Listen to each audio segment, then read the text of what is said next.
we see testimonials, we see the highlight reel, but it's messy to get those results. It's actually work, and we don't see the actual work and the in-between on social media. You're listening to the From Imposter to Empowered podcast. I'm your host, Jill Perrick, a business and mindset coach who specializes in imposter syndrome. If you feel like you're not as smart, capable, or worthy as you actually are, and that someone is going to find you out, then you've come to the right place. I went from being a struggling government worker, working my coaching business on the side, but feeling unworthy and burnt out, to making multiple six figures helping women overcome imposter syndrome so they too can sign clients, make bank, and have the business or career of their dreams. I am nothing special. I have a stuttering disability, ADHD, and I struggle with anxiety and depression. So if I can learn how to feel good enough and overcome my inner imposter, then so can you. Let's dig in. Hi, hello, my beauties. Welcome back to the From Imposter to Empowered podcast. How are we?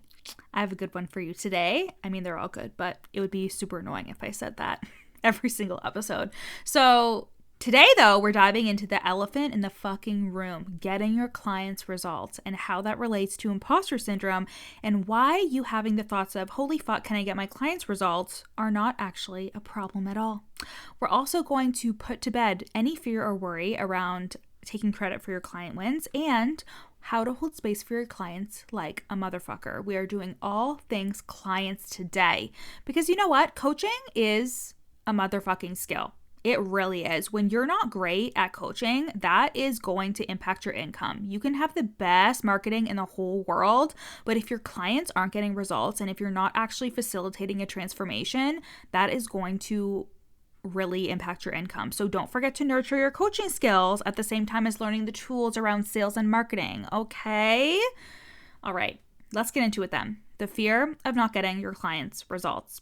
So this is a fear that will hold you back from marketing, from showing up, from selling your services in general. When you're working with clients, it'll manifest as anxiety and fear that you're not helping them, and you'll be anxiously attached to your clients and their results, hoping that they'll get results so you can feel good about yourself, but you only allow yourself to feel as good as the last result that they got.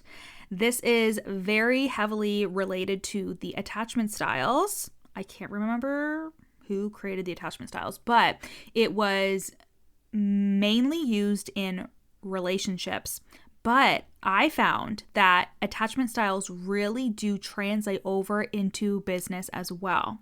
In terms of when you are anxiously attached to your business, you are only feeling as good as the last thing that happened, as the last good thing you hear from your client. But if a client is stressing out or they have a problem, etc., you yourself start freaking out and being like, I'm a bad coach, things aren't working, how do I help them, etc. Okay, so that's what it means to be anxiously attached to your clients and their results. And this means that your holding space for clients doesn't really exist, because if they have a problem or a fear, you spin out. You spin out about it. And I'm not here to shame you for it. This is a very natural response. And this comes back to the feeling of not feeling good enough and not feeling like you're doing enough. It can also come back to perfectionism. If you have really high standards for yourself, almost impossible standards, it's possible that it doesn't matter what results your clients get, it's never good enough. And notice the energy that you show up in. First of all, you are leading by example. If you don't think that a result or a win is worth celebrating, they won't think so either. Your client trusts you, or else they wouldn't be fucking paying you. And while your inner imposter wants to crumble under this pressure, or wants to stress you out feeling not good enough and questioning yourself constantly and if you're helping them, you have to step into your worthy woman identity here. You have to lead by example and be the coach that your client desperately needs. We talk a lot about the dream client, right? The soulmate client and calling them in, but are you actually being their dream coach or their dream service provider?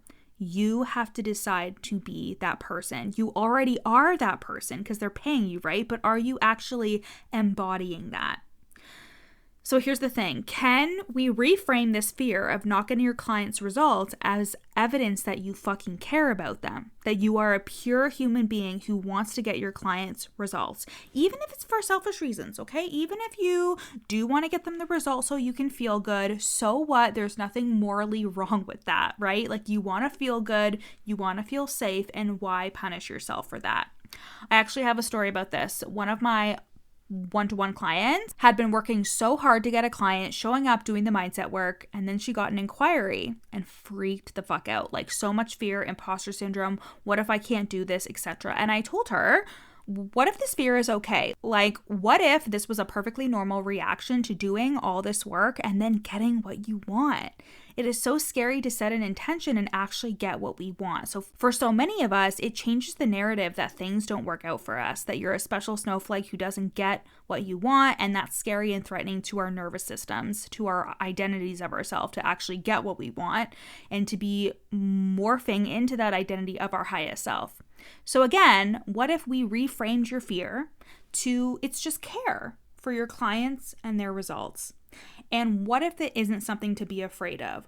What if we leaned into that fear of not getting your clients results and saw it with compassion? Like, oh yes, this is my inner child coming out. Like, little Jilly is afraid to let people down. Little Jilly is afraid that she won't be good enough. This pattern is a program I've always run before. How can I change this pattern? How do I usually react to this? And how can I change this narrative?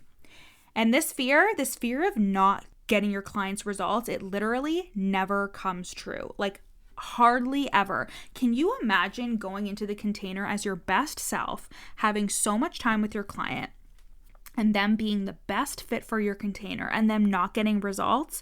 It would be impossible, and this is why it's so important to do the fucking work on yourself so you are charging adequately for your services and so you are calling in the right people, because when they are the right person and when you are doing your work so you are showing up in your power, you feel good about the work that you're doing, and you are charging adequately, there is no way that your client will not get results. It would be impossible.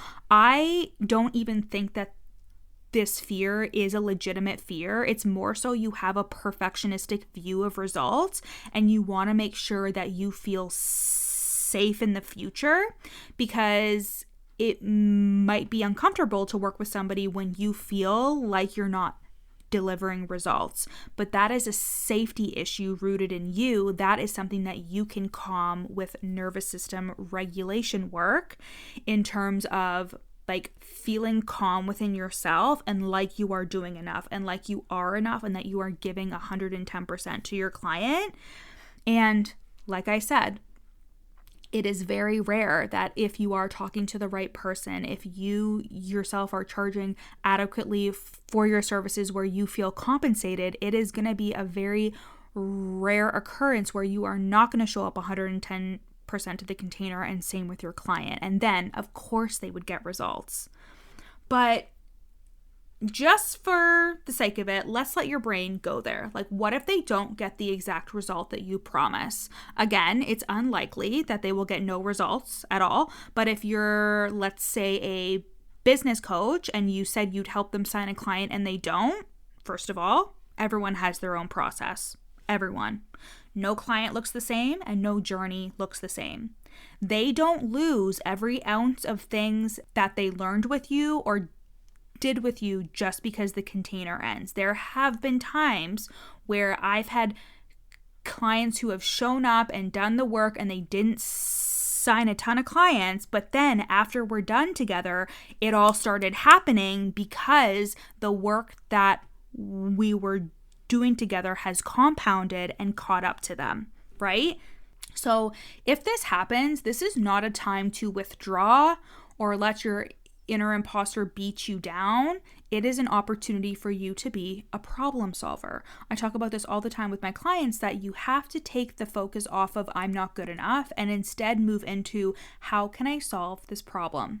When we make something mean that we're not enough, it's like we're hitting a dead end. It's like we're at the end of the road and we're like, fuck, there's nowhere else to go. I guess this is just where I'll stay, how I'm not good enough and like I'll never sign a client again because I can't help them. But Instead, how can I solve this problem can take you down multiple paths. It allows you to become the solver of a problem. It allows you to get creative. It allows you to take action. So yes, your client might not get the exact results you promised in the exact time frame that you promised, but this doesn't mean anything about you, especially because remember, you are a good person that wants to get results for your clients and you're showing up as your best self. So when this happens, you get to work solving the problem instead of withdrawing into I am not good enough land. Because this fear, which ultimately stems from imposter syndrome, can completely impact your ability to make money because you'll be self-sabotaging as fuck, not wanting to sign a client in the event that they won't get results.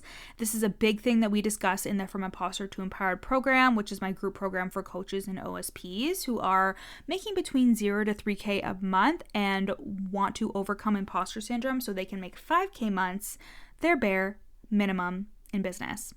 So getting your clients' results is a big factor in making money in your business. And if imposter syndrome is holding you back from believing that you can do so, you'll want to come work with us inside of the From Imposter to Empowered program, which is at the link in my show notes, and you can join for just $333 a month. I want to switch gears a tiny bit here and talk about the holding space part of this podcast. Simply put, when we are uncomfortable with our own emotions, when we have ourselves on a timeline, we cannot handle the discomfort of our clients. We are uncomfortable holding ourselves, so there is no capacity to hold our clients. Let me tell you a story, okay? When I first learned how to drive, no one ever taught me before I actually took driving lessons to get my actual driver's license, okay? I am a clumsy bitch and very uncoordinated, so we all knew that driving would be interesting. Also, I have ADHD, so that makes a lot of sense now. But when I started taking lessons, I was in 10th or 11th grade, and the instructor picked me up from school, and he let me drive. And I was like, I don't want to drive. And he was like, you'll be fine. Big mistake. I drove us into a fucking snowbank. And here's the thing, the instructor got in the car with me, but he didn't shame me after letting me drive and then I drove us into a snowbank. He gently course corrected me. He didn't make it mean we were fucked and I was never going to be a good driver, right? So how are you sitting in session or working with clients and you're letting them drive and getting nervous and feeling like they're in complete control while biting your nails next to them or pushing the imaginary brake because you're afraid of a crash? You take control. You don't make it mean anything when your clients are in distress or having an issue. They are calibrating with your nervous system, right? And this is why, again, the nervous system stuff is so important in having a business because you have to be the lead here. Don't make it mean anything when your clients are in distress or having an issue. That's literally why they came to you. It's why they need the support and the coaching, the organization, the systems, whatever it is. And don't be surprised when your clients actually need coaching, right? I think that we see testimonials and as always, we only see the highlight reel, but it's fucking messy to get those results, right? It's work. Another thing that I want to say here about holding space as well is I learned this in school with regards to relationship therapy, and that is speaking to the underlying emotion instead of the context and trying to problem solve. Because you think about your partner coming home from work and they're all stressed out about work and you immediately shift into okay, well, you can't quit because we need the money and we need to do this and we need to do that, instead of being that sounds really fucking frustrating. Instead of actually speaking to the fact they're feeling frustrated, they're feeling sad, right? And I am somebody who I'm a problem solver. I will problem solve until the cows come home, but I've learned how to catch it and be oop, I'm trying to solve something here instead. Why don't I figure out what's going on underneath? For example, I was coaching a client in the From Imposter to Empowered program, and she was talking about her income. She had just come into the program and she was talking about, here's where my income is and this is where it's at, and I have all these stressors when it comes to the bills and I need to pay the bills, blah, blah, blah, blah, blah. And I was like, Okay, what identity do you have that you're aligning to that is creating this pattern? I did not ask her, like, what's your income? Let's get out a spreadsheet. How can you sell your offer more? Where can we look for clients? Of course, these things can be helpful, but I was looking deeper because obviously I was figuring out that there was emotion there, that there were patterns here. And looking deeper is what you're going to want to do when you're holding space for your client. So talk to the underlying emotion, talk to the identity underneath the context of the problem that your client is giving you. That is how you fucking hold space. So, like I was saying, we see testimonials, we see the highlight reel, but it's messy to get those results. It's actually work, and we don't see the actual work and the in-between on social media. I should honestly create something on Instagram called client woes instead of client wins, because testimonials don't show the amount of mindset work, grit, shitty moments that lead up to these wins. So all of this to say, something I work on with clients is their ability to feel their emotions without making it mean anything, without attributing their stories to their emotions. And we are not taught this in school. It's such a process. And many of us grew up with boomer fucking parents who were emotionally immature. So let's be kind and gentle with ourselves. Let's notice our discomfort, see it for what it is, and relax into it. But don't get in the car with your clients, allowing them to take the fucking wheel. You are the one that takes the wheel. Lastly, let's talk about taking credit, in quotations, for your clients' wins. I've had multiple clients say that they feel embarrassed about sharing client wins. They feel like they're taking credit for their client wins. They're afraid to share old testimonials because some coach said that, right? So first of all, being afraid to share old testimonials is such a dig from your imposter syndrome. Like, it's the same old song and dance. What you've done in the past isn't good enough. You can't take credit for it now, and you are only as good as what you're currently creating, which is bullshit. Share those fucking testimonials, whether they're from last year or last week. I've seen coaches say a flavor of this, like, these are all new testimonials, and that's amazing for them, right? Like, but also your testimonials aren't null and void because they're older than a day. They fucking count. Your work counts, just so we're clear, okay? And nobody gives a fuck like you think that they do, and nobody's noticing like you think that they do. Even your clients, they may recognize the testimonials that they've sent you, but they're not keeping track, right? They absolutely are not. And secondly, let's ditch this idea that you're taking any fucking credit for your client wins. Like, no matter what your offer is or what you do, you are collaborating with your client. And if you know that, if you believe that, it is not going to like reek of that I am taking credit energy. Like, you are in the process of doing with your client and not celebrating yourself because you think you shouldn't take any credit at all is your inner imposter telling you, again, that you just got lucky. It's a fluke. It doesn't count because it isn't yours to share. But the whole point of the work that we do is the fact that you are doing it with your client. And whenever I share a client screenshot, I always talk about how they did the work, how they showed up, blah, blah, blah, blah, blah. And it's obvious that they accomplished this because of the work that we're doing together and because of the work that they put in. And that should be very obvious to you and to your potential clients as well. If you can't acknowledge your part in your client's growth, when are you going to acknowledge the work that you're doing? It is not humble or modest to be like, oh, they did all the work.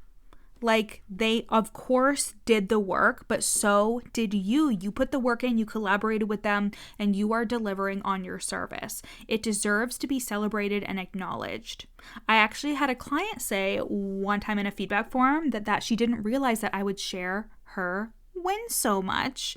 Like that was a problem because she had a lot of them. But I decided to, from then on, block out their name and their picture. I never did share their name, but I did share their picture. And now I block out their name and their picture to keep maximum privacy and security. I also never name my clients unless I have their permission, or if they're in a video type testimonial kind of thing, or if they share me on their stories, etc. So yeah, I understand the fear and even embarrassing feelings of sharing testimonials, but you guys, this is a part of running an online business. And let me just say too that I didn't change anything because this client said this to me. I have disclaimers in my contracts that yes, if you share your results with me, I'm going to share them. And sharing your client wins and their testimonials is a part of your fucking job. It is social proof, and it may be a little uncomfortable, but it's probably because you're not used to celebrating yourself or acknowledging the work that you're doing. Imposter syndrome fucking strikes again, as always. And finally, that's the last thing. See your sharing of client wins as a celebration. You are celebrating your clients. You are proud of them and yourself. Yes, it is a part of your marketing, but why would you feel bad about that? Sharing testimonials is a way for me to say, look, you may have questions or wonder if this works, and look at the clients that I've worked with that it has worked for. When you reframe sharing your client wins as acknowledging your collaboration and celebrating the results, you shift the narrative away from this self-serving, how dare I take credit for this energy that is really only making you withdraw and avoid marketing more and is doing nothing for your confidence or your ability to believe that you are making a big difference in your clients' lives. All right, my loves, that's it for today. If what I'm saying every week is resonating with you, if you feel pulled to do this work with me, if you're ready to stop fucking around and start making the 5K to 10K months that you desire with both the mindset and the strategy and the emotional resilience and regulation, come work with me in the From Imposter to Empowered program or the Fraud Squad Mastermind. As a reminder, the From Imposter to Empowered program is for those of you growing to 5K consistent months, and the Fraud Squad is for those of you who are scaling into those 10K plus months. Okay, you can find the links to my offers in the show notes. I love you so much, and I'll see you in July. Thanks so much for listening to the From Imposter to Empowered podcast. Head to the show notes to learn how you can work with me, where you can buy my best-selling book, You're Not Special, and how to get on my email list for free. Screenshot this episode and add it to your Instagram stories, tagging me at YourCoachJill. See you next time.